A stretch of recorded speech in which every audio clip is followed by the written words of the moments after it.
those little pop-ups starting to develop here. So far, no lightning strikes just yet, but we do have maybe some convection further to the south that could allow for maybe a quick little flash of lightning or two. Further out to the east, trending to be just showers right now out near Princeton, Peru, out for our friends in Whiteside County on that furthest east edge. Yeah, we're seeing that there as well, but really the heavier rainfall right now. Saw this little cluster, little isolated showers just south of the metro here. Then we have this high. That's going to be the big storyline here over the next few days. Primarily quiet conditions and cooler temperatures. It's going to be much better than what we saw over the weekend. Then it's this. I know it seems far away, right? But that cool air mass all the way up in Canada and to portions of Alaska is going to make its way here as we get towards the weekend. Next 8 hours, some of those isolated shower chances will continue. Temperatures peaking right around those low 80s here today across the board. Many of us right around those low 80s again, except for our friends further to the south.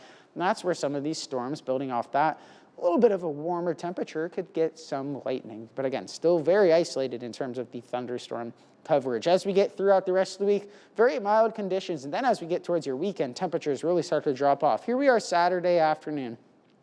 Then comes in that cooler air mass as we get to the later hours of Saturday into your Sunday. And 74 degrees, yes, 70s back in the forecast as we get towards the weekend and also next week. As we continue through the rest of the day today, yeah, notice some of those isolated showers still are going to try and continue to pop up here. As we get towards the overnight hours, 61 degrees will be that overnight low. Then as we get towards your Thursday, 81 degrees. Really not too much of a change, right? Plenty of sunshine, similar to what we're seeing today. Just take out those little isolated thunderstorm chances. So here's what we're tracking here to close out the end of your week. Wednesday, that's going to be today, 82. These two are a little bit flipped here. Data text jumped ahead of us here, but 82 on your Friday, 81 on your Thursday. So here's your weekend outlook, 82. Saturday, 74 on your Sunday. I gave Sunday the weekend's best. Why? Well, just because of the 70s. We haven't really had the opportunity to feel those here in a while. Saturday, though, still going to be a fantastic day to go outside, go to the park, have a barbecue here. I know college football is starting here on Saturday. Here's your 8-day tracker again, 80s through Saturday. Then we're hitting the cutoff where those 70s pop in. And it's not only for the next portion, I guess, next 4 days as we start on your Sunday, but continuing well into next week as well. And look at the storm chances. We really aren't seeing too much of anything there in terms of storms, just those comfortable temperatures and plenty of sunshine, Ava.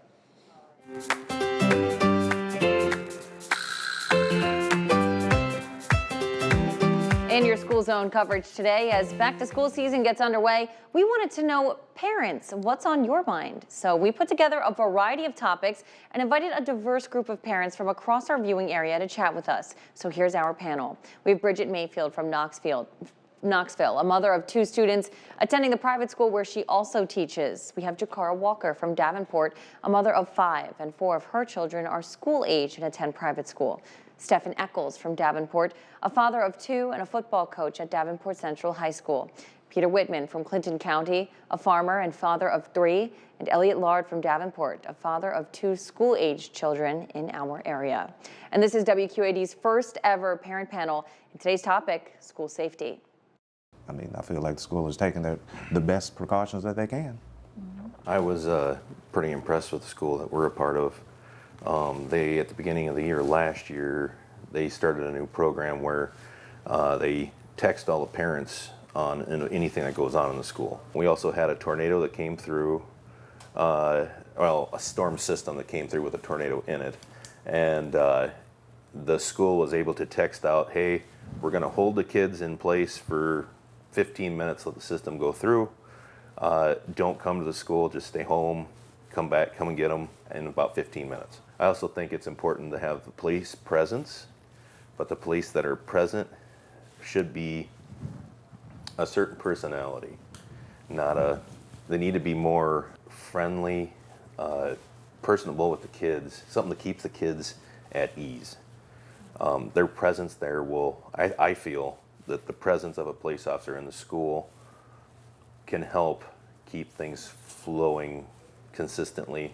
I also feel that when it comes down to the random acts of violence, where that's a student or whomever, it is our duty as a citizen, but things that we should also teach our children is how to be aware of people or their emotions and things like that. It might save somebody's life, literally, because some people may feel like they're invisible, but same thing when those kids walk through those doors, whether if it's home, school, or programs or whatnot, check in with them, genuinely check in with them. Allow yourself to try to be a safe space for students, for teachers, parents, or whatever, to be able to talk to. So people can unwind.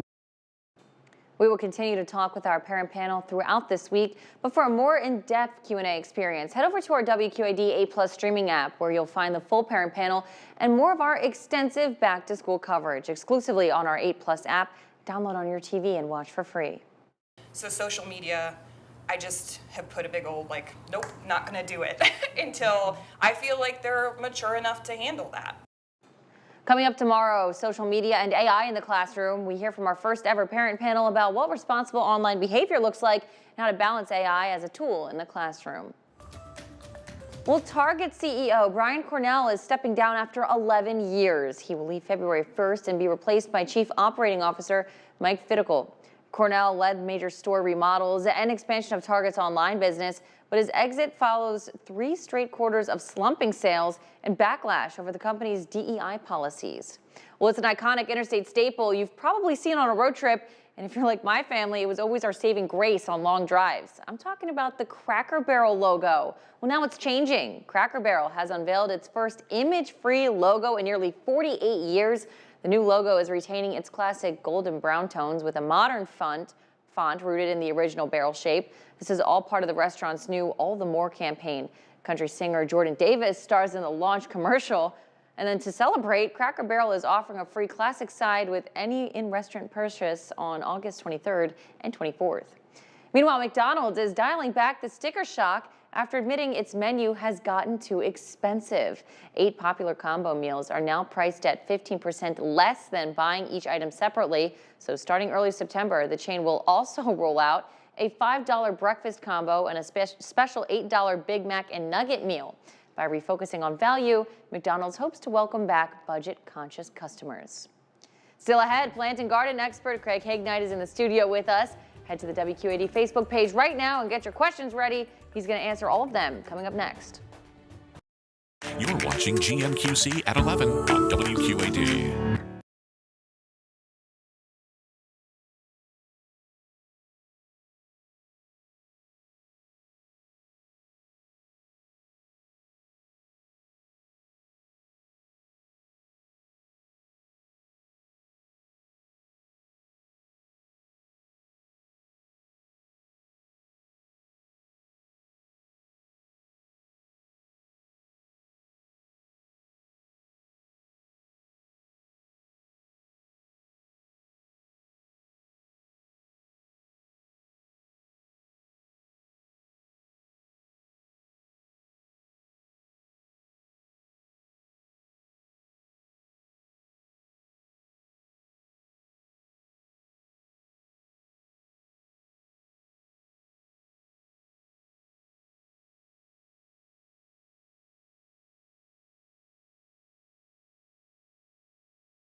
Garden expert Craig Hignight is joining us live to answer all of your burning questions.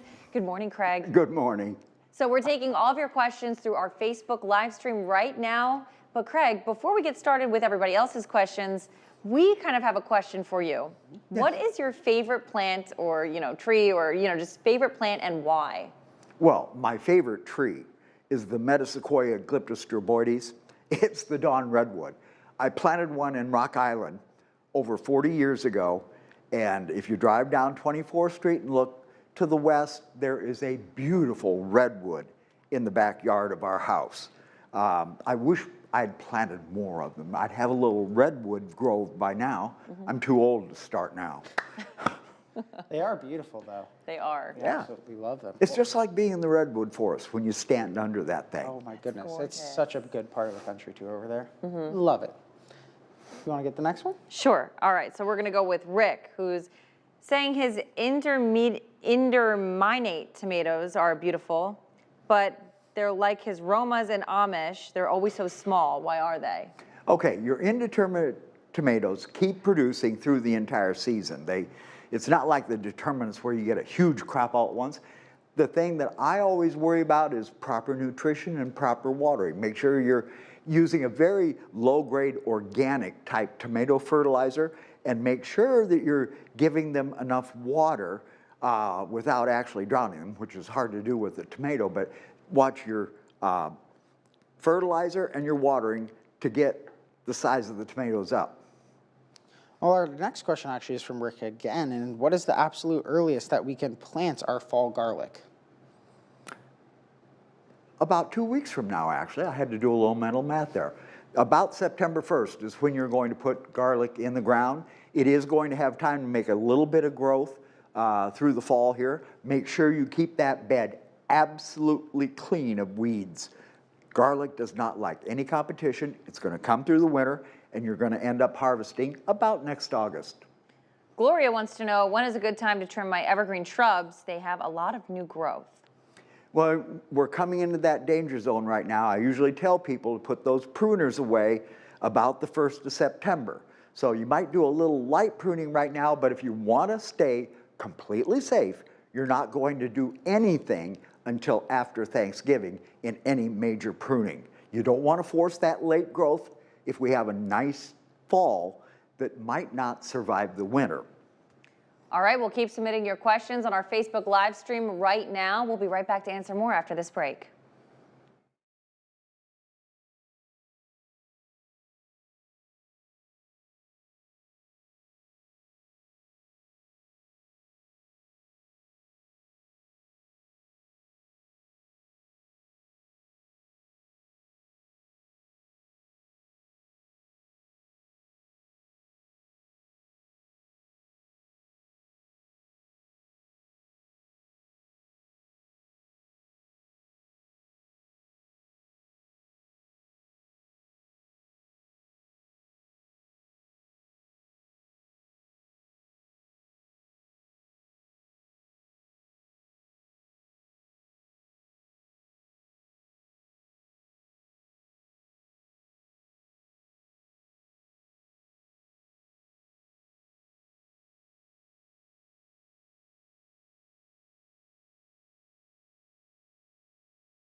Welcome back here to GMQC at 11, and we've got the one and only Craig here to help answer your questions. And I got the next one here for you, Craig, and it's from Mary. What are the pros and cons in regards to Japanese lilac trees? She wants to purchase 2 this weekend.